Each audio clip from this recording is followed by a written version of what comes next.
അച്ചാർ ഉണ്ടാക്കാനാണ് കേട്ടോ. നല്ല സൂപ്പർ അച്ചാറാണ് കേട്ടോ. എല്ലാവരും ഒന്ന് ട്രൈ ചെയ്ത് നോക്കേണ്ട ഒരു സംഭവമാണ്.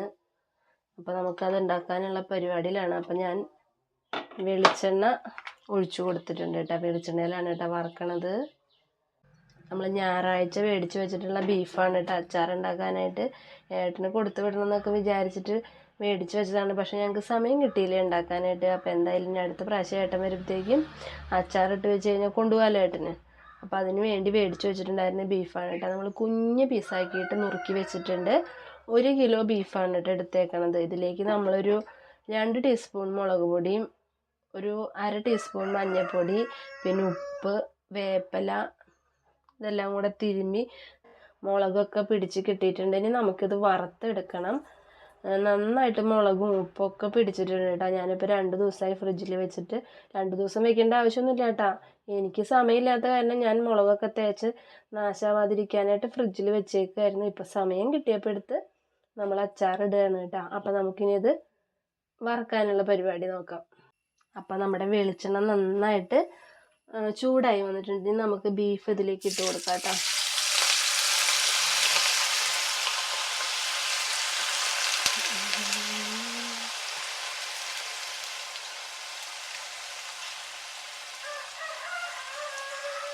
രണ്ട് മൂന്ന് പ്രാവശ്യമായിട്ട് നമുക്കിത് വറുത്തെടുക്കാം കേട്ടോ. ഒറ്റ ട്രിപ്പിൽ വറുത്ത് കിട്ടില്ല. വലിയ പാത്രമൊന്നുമല്ല ഞാൻ വെച്ചാണ്, ചെറിയ പാത്രം വെച്ചാണ് നോൺ സ്റ്റിക്കിൻ്റെ. അപ്പോൾ അതുകൊണ്ട് 2-3 പ്രാവശ്യമായിട്ട് വറുത്തെടുക്കാം.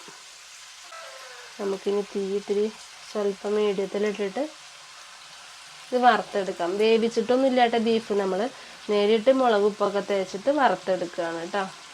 ഓൾറെഡി ഞാൻ വെളുത്തുള്ളിയും ഇഞ്ചിയൊക്കെ നേരം കിട്ടിയപ്പോൾ ശരിയാക്കി വെച്ചിട്ടുണ്ട് കേട്ടോ. ഇനി മുളകൊന്ന് ചതച്ചാൽ മതി. അപ്പോൾ ചൂനി മുളകാണ്, കുഞ്ഞു മുളകാണ്. അപ്പോൾ നമുക്കത് കീറിയിടാൻ കയ്യിലേക്ക് പിടിക്കാൻ പോലും ഇല്ല. അപ്പം ഞാൻ അതൊന്ന് ഇടിക്കാമെന്ന് വിചാരിച്ചിട്ടാണ്. ഇടിച്ച് പൊട്ടിച്ച് കഴിഞ്ഞാലല്ലേ നമുക്ക് അച്ചാറിലേക്ക് എരിവ് നന്നായിട്ട് പിടിക്കുകയുള്ളൂ.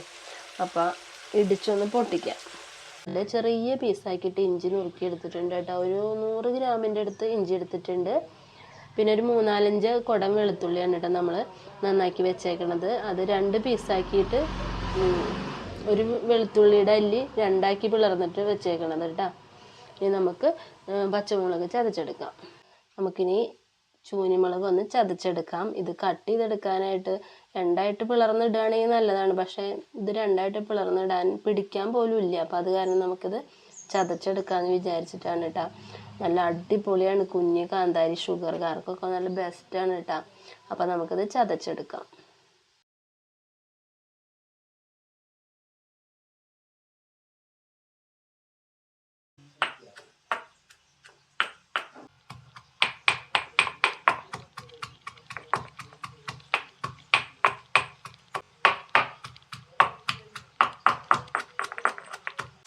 അപ്പോൾ നമ്മുടെ ബീഫ്, നമ്മൾ ആദ്യം ഇട്ടിട്ടുണ്ടായിരുന്ന ബീഫ് നന്നായിട്ട് ഫ്രൈ ആയിട്ടുണ്ട്. ഒരുപാട് ഫ്രൈ ആവരുത് കേട്ടോ. ജസ്റ്റ് ഒന്നിങ്ങനെ നമുക്ക് ഉണങ്ങി കിട്ടിയാലത്തെ വെള്ളമൊക്കെ ഒന്ന് വറ്റി കിട്ടിയാൽ മതി. എന്ന് വെച്ച് ഒരുപാട് വേവാണ്ടിരുന്ന് കഴിഞ്ഞാൽ നമ്മുടെ അച്ചാർ വേഗം നാശാവുകയും ചെയ്യും. അപ്പോൾ നമ്മളത് ഈ പരുവത്തിന് എടുക്കുകയാണ് കേട്ടോ. ഇവിടെ നല്ല മഴയാട്ടോ. അത് കാരണം വലിയ ക്ലിയറായിട്ട് കേൾക്കുമോ നല്ല സംശയമാണ്. നമ്മളെപ്പോൾ വീഡിയോ എടുക്കുമ്പോഴും നല്ല മഴയല്ലേ. മഴയെ കാരണം കടയിലേക്ക് ആരും വരില്ല, മഴത്താരും പുറത്തിറങ്ങില്ലോ. അപ്പോൾ നമുക്ക് വീഡിയോ എടുക്കാൻ എളുപ്പമാണ്. സ്വസ്ഥമായിട്ട് നിന്നിട്ട് ഉണ്ടാക്കാം. ഇല്ലെങ്കിൽ എപ്പോഴും അങ്ങോട്ട് ഓടാൻ നേരമുണ്ടാവുള്ളൂ. നന്നായിട്ട് ഫ്രൈ ആയിട്ട് വന്നിട്ടുണ്ട്. നമുക്കിത് കോരിയെടുക്കാം. ഒരുപാട് ഫ്രൈ ആവരുത് കേട്ടോ. ഒരുവിധം ഫ്രൈ ആയാൽ മതി. അല്ലെങ്കിൽ വയസ്സായ ആൾക്കാർക്കൊന്നും അച്ചാർ തിന്നുമ്പോൾ കടിക്കാൻ പറ്റില്ല, പല്ലുണ്ടാവില്ല. ഒരുവിധം ഫ്രൈ ആയി കിട്ടിയാൽ മതി കേട്ടോ. അതൊക്കെ കോരി എടുത്തിട്ടുണ്ട്. ബാക്കിയുള്ളതും കൂടെ നമുക്ക് ഇട്ട് കൊടുക്കാം കേട്ടോ.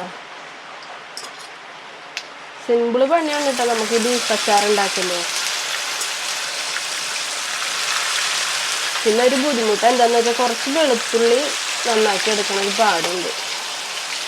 ബാക്കിയൊക്കെ എളുപ്പമാണ്. അത്ര വെളുത്തുള്ളി വേണമെന്ന് നിർബന്ധമൊന്നുമില്ല കേട്ടോ. പക്ഷെ വെളുത്തുള്ളി ഇടുമ്പോൾ നമുക്ക് നല്ലതാണ്. ഗ്യാസിൻ്റെ പ്രശ്നമുള്ളവർക്കൊക്കെ വെളുത്തുള്ളി ഇട്ട് കഴിഞ്ഞാൽ നല്ലതല്ലേ. വെളുത്തുള്ളിയൊക്കെ എല്ലാത്തിനും നല്ല ബെസ്റ്റാണല്ലോ. അപ്പോൾ നമുക്ക് വെളുത്തുള്ളി ഇത്തിരി കൂടുതൽ ചേർക്കുന്നു മാത്രമേ ഉള്ളൂ കേട്ടോ. ഞാൻ ആദ്യമൊന്നും ബീഫ് അച്ചാർ തിന്നില്ലായിരുന്നു കേട്ടോ. കുറച്ച് നാൾ മുമ്പ് ഞാൻ ഏട്ടന് ഉണ്ടാക്കി കൊടുക്കാറുണ്ട്. അമ്മ എപ്പോഴും തിരുവനന്തപുരം പോകുമ്പോൾ എപ്പോഴും ഉണ്ടാക്കി കൊടുത്തു വിടും കഞ്ഞിക്ക്. ഞാൻ ഇന്നാളൊരു ദിവസമാണ് ഇതിൻ്റെ ടേസ്റ്റ് ഒന്ന് എടുത്ത് നോക്കിയത്. ഇപ്പോഴാണ് എനിക്ക് മനസ്സിലായത് ബീഫ് അച്ചാർ ഇത്ര സൂപ്പറാണെന്നുള്ളത് കേട്ടോ. അന്നോട്ട് ഞാൻ പിന്നെ എന്നും കുറേശ്ശെ ബീഫ് അച്ചാർ കഴിക്കാൻ തുടങ്ങി. സൂപ്പർ അച്ചാറാട്ടോ. ഒരു ടീസ്പൂൺ അച്ചാർ ഉണ്ടായി കഴിഞ്ഞാൽ നമുക്ക് ഒരു പ്ലേറ്റ് ചോറുണ്ടാവും. സൂപ്പറാ. നിങ്ങളൊന്ന് ട്രൈ ചെയ്ത് നോക്കുക എന്തായാലും. അപ്പോൾ നമ്മുടെ ബീഫൊക്കെ നന്നായി വറുത്തെടുത്തിട്ടുണ്ട്. ഇനി നമുക്ക് അച്ചാർ ഇടാനായിട്ട് ചീഞ്ചട്ടി അടുപ്പത്ത് വെച്ചിട്ടുണ്ട്. അതിലത്തെ വെള്ളമൊക്കെ ഒന്ന് വറ്റി വരട്ടെ. അപ്പോൾ ചട്ടി ചൂടായി വരുമ്പോൾ നമുക്ക് 100 ഗ്രാം എണ്ണയാണ് കേട്ടോ. ഈ ഒരു കുപ്പിയിലത്തെ എണ്ണ മുഴുവൻ ചേർക്കുന്നുണ്ട് ഞാൻ. അപ്പോൾ ഈ എണ്ണ ഞാൻ ഒഴിച്ചു കൊടുക്കുകയാണ്. നല്ലെണ്ണയാണ് കേട്ടോ.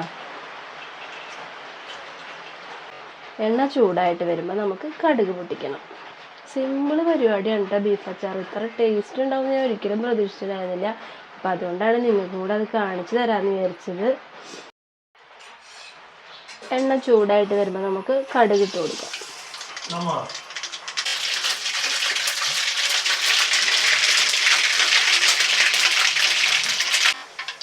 കടുക് പൊട്ടി വരുമ്പോൾ നമുക്ക് അതിലേക്ക് രണ്ടായിട്ട് പിളർന്ന് വെച്ചിട്ടുള്ള നമ്മുടെ 3-4 കുടം വെളുത്തുള്ളി നന്നാക്കി വെച്ചിട്ടില്ലേ, അതൊക്കെ നമ്മൾ ഇട്ട് കൊടുക്കാം കേട്ടോ.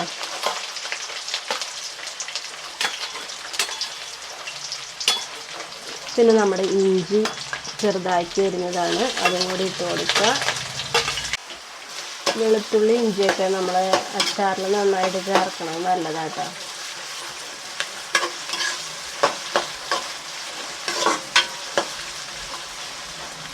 ഇനി നമുക്കിതിലേക്ക് നമ്മുടെ ശൂന്യമുളക് ചതച്ച് വെച്ചിട്ടുണ്ടായിരുന്നത് ഇട്ട് കൊടുക്കാം. വെറുതെ ഒന്ന് ചതച്ചതിൻ്റെ ഒന്ന് പൊട്ടിച്ചിട്ടേ ഉള്ളൂ കേട്ടോ.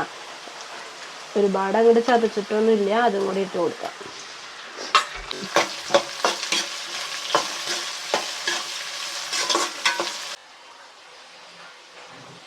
നമ്മുടെ വെളുത്തുള്ളിയൊക്കെ മൂക്കാൻ വെക്കുമ്പോൾ ഒരുപാട് തീ കൂട്ടിയിടരുത് കേട്ടോ. തീ ഇത്തിരി കുറച്ചിട്ടിട്ട് വെളുത്തുള്ളിയുടെ ഉള്ളിലൊക്കെ നന്നായിട്ട് മൂത്ത് കിട്ടാനായിട്ട് തീ കുറച്ചിടണം. ഒരുപാട് തീ കൂട്ടിയിട്ടിട്ട് നമ്മൾ മൂപ്പിക്കുമ്പോൾ നമ്മുടെ വെളുത്തുള്ളിയുടെ പുറം ഭാഗം മാത്രമാണ് ഫ്രൈ ആയി കിട്ടുള്ളൂ. നമ്മളെന്താണെന്ന് വെച്ചാൽ വെളുത്തുള്ളി ഒരുപാട് അങ്ങോട്ട് ചെറുതാക്കി അരിയാത്ത കാരണം കൊണ്ട് അതിൻ്റെ ഉള്ളിലൊക്കെ നന്നായിട്ട് മൊരിയല്ലേ.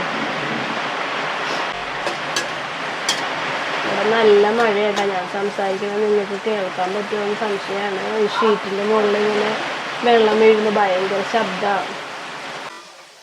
നമ്മുടെ വെളുത്തുള്ളിയൊക്കെ നന്നായി ഫ്രൈ ആയി വന്നിട്ടുണ്ട്. ഒരുപാട് ഫ്രൈ ആവേണ്ട ആവശ്യമില്ല കേട്ടോ. ചെറുതായിട്ടൊന്ന് ഫ്രൈ ആയാൽ മതി. ഒരുപാട് ഫ്രൈ ആയി കഴിഞ്ഞാൽ കരിയും. അപ്പോൾ അത് വേണ്ട, നമുക്ക് ചെറുതായിട്ടൊന്ന് ഫ്രൈ ആയി വന്നാൽ മതി.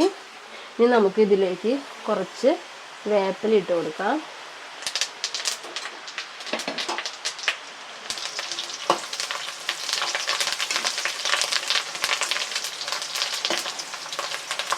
അവിടെ നമ്മുടെ വെളുത്തുള്ളിയൊക്കെ നന്നായി ഫ്രൈ ആയി വന്നിട്ടുണ്ട്. നമുക്കിനി ഇപ്പം തന്നെ നമ്മൾ മസാലകളൊന്നും ഇട്ട് കൊടുക്കരുത്. ഇതൊന്ന് ചൂടാറിയതിന് ശേഷം, ഒരുവിധം ചൂടാറിയതിന് ശേഷമാണ് നമ്മൾ അച്ചാറിനുള്ള പൊടികൾ ചേർത്ത് കൊടുക്കാൻ പാടുള്ളൂ കേട്ടോ. അപ്പം ഞാൻ തീ ഓഫ് ചെയ്യാണ് കേട്ടോ. ഒരുപാട് ചൂടനെ ഇട്ട് കൊടുത്തു കഴിഞ്ഞാൽ നമ്മുടെ ഈ പൊടികളൊക്കെ കരിഞ്ഞു പോകും. അപ്പോൾ അതുകൊണ്ട് നമുക്ക് തീ ഓഫ് ചെയ്ത് വെച്ചിട്ട് ഒരു നുള്ളു മഞ്ഞൾപ്പൊടിയും പിന്നെ 100 ഗ്രാം അച്ചാർ പൊടിയാണ് കേട്ടോ ഞാനിവിടെ ചേർക്കുന്നത്. അതും കൂടി ഇട്ടിട്ട് നമുക്കൊന്ന് ഇളക്കി മിക്സ് ചെയ്തെടുക്കാം. ചൂടാക്കണ്ട കേട്ടോ. ഇനി തീ കൊടുത്തു കഴിഞ്ഞാൽ നമ്മുടെ പൊടി കരിഞ്ഞു പോകും. അപ്പോൾ ഈ ചട്ടിയിലത്തെ ചൂട് കൊണ്ട് മാത്രം ഇത് മൂത്ത് കിട്ടും. അപ്പോൾ അത്രയും ചൂട് മതിയിട്ട് നമുക്ക്. തീ കൊടുത്തിട്ട് നമ്മൾ പൊടികൾ ചൂടാക്കാൻ നിന്ന് കഴിഞ്ഞാൽ കരിഞ്ഞു പോകും. പിന്നെ നമ്മുടെ അച്ചാറിനൊരു കയ്പിൻ്റെ ഒരു ചുവ വരും, കയ്ക്കണ പോലെ തോന്നും. അപ്പോൾ അതുകൊണ്ട് തീ ഓഫ് ചെയ്തതിന് ശേഷം മാത്രമാണ് പൊടികൾ ഇട്ട് കൊടുക്കാൻ പാടുള്ളൂ. ഞാനിപ്പോൾ ഇവിടെ ചൂനിമുളക് ചേർത്തിട്ടുള്ള കാരണം മുളക് പൊടി ഇട്ടിട്ടില്ല. 100 ഗ്രാം അച്ചാർ പൊടിയാണ് ഇട്ട് കൊടുത്തേക്കണത്. പിന്നെ ഒരു നുള്ളു മഞ്ഞൾപ്പൊടി ഇട്ടിട്ടുണ്ട്. വേറെ പൊടികളൊന്നും ഇതിൽ ചേർത്തിട്ടില്ല കേട്ടോ. നമ്മൾ അച്ചാർ പൊടിയൊക്കെ ഇട്ട് മിക്സ് ചെയ്തതിന് ശേഷം നമ്മൾ ബീഫ് വറുത്ത് വെച്ചിട്ടുള്ളത് ഈ മുളകിലേക്ക് ഇട്ട് കൊടുക്കാം. മുളകല്ല, നമ്മളുടെ അച്ചാർ പൊടി മിക്സ് ചെയ്തതിലേക്ക് ഇട്ട് കൊടുക്കാം. നമ്മൾ ബീഫൊക്കെ ഇട്ട് നന്നായിട്ട് മിക്സ് ചെയ്ത് കൊടുത്തതിന് ശേഷം ഒത്തിരി എണ്ണ കുറവ് പോലെ തോന്നുക കേട്ടോ. അപ്പം ഞാനിത്തിരി എണ്ണ ചൂടാവാൻ വെച്ചിട്ടുണ്ട്. നമ്മൾ നേരിട്ട് ഇതിലേക്ക് എണ്ണ ഒഴിച്ചു കൊടുക്കരുത്. ഇത് എണ്ണ കുറവ് തോന്നുകയാണെങ്കിൽ നമുക്ക് വേറൊരു പാത്രത്തിൽ എണ്ണ ഒഴിച്ചു കൊടുത്ത് അത് ചൂടായി തിളച്ചതിന് ശേഷം ഒരുവിധം ചൂടാറി കഴിയുമ്പോൾ നമുക്ക് ഇതിലേക്ക് ഒഴിച്ചു കൊടുക്കാം. ഇത്തിരി എണ്ണ കുറവ് പോലെ തോന്നും. എപ്പോഴും അച്ചാർ എന്ന് പറയുമ്പോൾ നല്ല എണ്ണയൊക്കെ ഇങ്ങനെ മുകളിൽ തെളിഞ്ഞ് നിന്നല്ലേ കേടാവാതിരിക്കുള്ളൂ. അപ്പം ഒത്തിരി എണ്ണ ഒഴിച്ചു കൊടുക്കാനായിട്ട് ചൂടാവാൻ വെച്ചേക്കാം കേട്ടോ. എണ്ണ ചൂടാവാൻ വെച്ചിട്ടുണ്ടായിരുന്നു കേട്ടോ. അതപ്പോൾ ഞാനിതിലേക്ക് ഒഴിച്ചു കൊടുക്കുകയാണ്. നമ്മൾ നേരത്തെ എടുത്ത അത്രയും എണ്ണ തന്നെ ഞാൻ ഒഴിച്ചു കൊടുക്കുന്നു കേട്ടോ. നമ്മൾ അത്രയും അച്ചാർ പൊടിയൊക്കെ ഇട്ട് കൊടുത്തപ്പോൾ ഇത്തിരി എണ്ണ കുറവാണെന്ന് തോന്നി. അതാണ് കേട്ടോ വീണ്ടും എണ്ണ ഒഴിച്ചു കൊടുത്തത്. ഇപ്പം നല്ല സെറ്റായി കിട്ടിയിട്ടുണ്ട് കേട്ടോ. ഇനി നമുക്കിതിലേക്ക് വിനാഗിരി ഒഴിച്ചു കൊടുക്കാം. നമുക്കിനി ഇതിലേക്ക് വിനാഗിരി ഒഴിച്ചു കൊടുക്കാം. ഞാനിപ്പോൾ ഇതിലേക്ക് ഒരു ഗ്ലാസിൻ്റെ ഇതിലാണെങ്കിൽ ഒരു 1/2 ഗ്ലാസ് അത്രയും വിനാഗിരി ഒഴിച്ചു കൊടുക്കുന്നുണ്ട് കേട്ടോ. ഞാൻ ഇപ്പോൾ തവിയിലേക്കാണ് കേട്ടോ ഒഴിക്കുന്നത് ഒരു ഉദ്ദേശം വെച്ചിട്ട്. ഈ തവിക്ക് 2 തവി ഒഴിച്ചു കൊടുത്തു. പക്ഷേ ഇത് കുഴിയില്ലാത്ത തവിയാണ്. നിങ്ങൾ ഒഴിക്കുമ്പോൾ ഒരു ഗ്ലാസ്സിൽ ഒരു 1/2 ഗ്ലാസിൻ്റെ അടുത്ത് കഷ്ടി ഒഴിച്ചാൽ മതി കേട്ടോ. ഇത് നമുക്ക് നന്നായി മിക്സ് ചെയ്ത് കൊടുക്കാം. അപ്പോൾ നമ്മുടെ അച്ചാർ റെഡി ആയിട്ടുണ്ട്. നല്ല അടിപൊളിയായിട്ടുള്ള ബീഫ് അച്ചാർ റെഡി ആയിട്ടുണ്ട്. എന്തായാലും ഒരു പീസ് എടുത്ത് നോക്കട്ടെ കേട്ടോ, ഉപ്പൊക്കെ ഉണ്ടോയെന്ന്.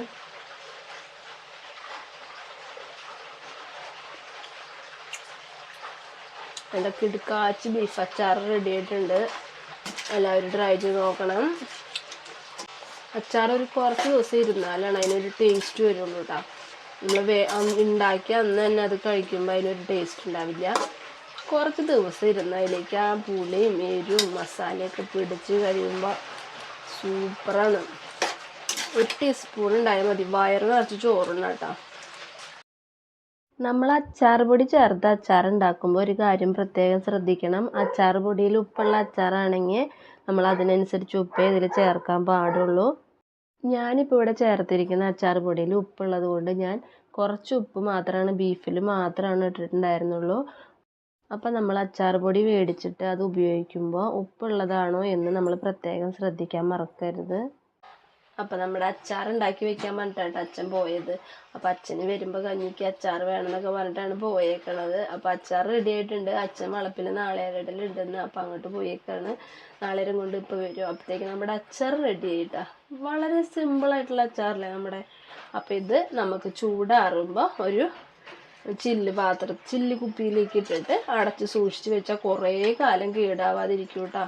അടിപൊളി ടേസ്റ്റുള്ള അച്ചാറാണ്. നമുക്കിപ്പോൾ കറികളൊന്നും ഇല്ലെങ്കിലും ഈ ഒരു അച്ചാർ കൂട്ടി അടിപൊളിയായിട്ട് ചോറുണ്ണാം. അപ്പോൾ എല്ലാവരും ട്രൈ ചെയ്ത് നോക്കണം, മറക്കരുത്. അപ്പോൾ ഇന്നത്തെ വീഡിയോ എല്ലാവർക്കും ഇഷ്ടപ്പെട്ട എല്ലാവരും ലൈക്ക് ചെയ്യാനും ഷെയർ ചെയ്യാനും കമൻറ്റ് ചെയ്യാനും മറക്കരുത്.